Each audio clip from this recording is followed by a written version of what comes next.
विजयदशमी के पावन अवसर पर शुभकामनाएं अब सिर्फ शब्दों तक ही सीमित नहीं रहेगी। बता दें कि उत्तर बंग विकास मंत्री और दिनहाटा के विधायक उदयन गुहा ने शहरवासियों तक अपनी शुभकामनाएं पहुंचाने के लिए एक अनूठी पहल शुरू की है। इस पहल के तहत दिनहाटा नगर क्षेत्र के कुल 12,000 घरों में मंत्री की ओर से शुभकामना कार्ड के साथ साथ लड्डू का पैकेट भी वितरित किया जा रहा है। इस संबंध में मंत्री उदयन गुहा ने अपनी बातें साझा की है। वहीं मंत्री के इस अनोखी पहल को लेकर शहर के लोगों में खासा उत्साह का माहौल है और वे इस पहल की जमकर सराहना कर रहे हैं। देखा जाए तो यह कदम विजयादशमी के मौके पर लोगों के बीच एक मिठास भरा संदेश और अपनत्व का भाव लेकर आया है।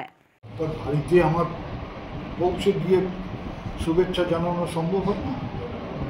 এবার আমি একটা ঠিক করেছি, আমাকে যদিও মানে ওরাই সাজেস্ট করেছে সবাই মিলে যে সবার বাড়িতে একটা করে মানে অন্ততপক্ষে শহরে, গ্রামে তো মানে একটা করে কার্ড সবার বাড়িতে পৌঁছে দেওয়া।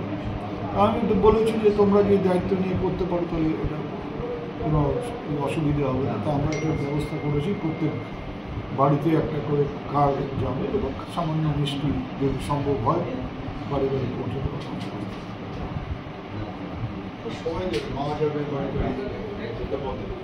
এটা আমাদের মাননীয় আমাদের অভিভাবক, তিনি যেভাবে প্রথমেই বলি যে দিনহাটার পুজোকে উত্তরবঙ্গের যে শীর্ষে তুলে দিয়েছেন এবং গতকাল অবধি সেই মহালয়া থেকে গতকাল অবধি কার্নিভালের মধ্যে দিয়ে যে সমাপ্তি হয়েছে, কার্নিভালে যে প্রচুর সংখ্যক দর্শনার্থী কালকে রাস্তার দুধারে একদম দিনহাটার সংগতি ময়দান থেকে গোসাই রোড একদম রাস্তার দুধারে যেভাবে মানুষ সেটাকে উপলব্ধি করেছে, এর থেকেই বোঝা যায় যে দিনহাটার মানুষ সে এই যে দুর্গাপুজোকে নিয়ে যে উচ্ছ্বাস, তার শিখরে যে মূল যিনি কান্ডারি উদয়ন গুহা মহাশয়ের প্রতি মানুষের একটি আস্থা।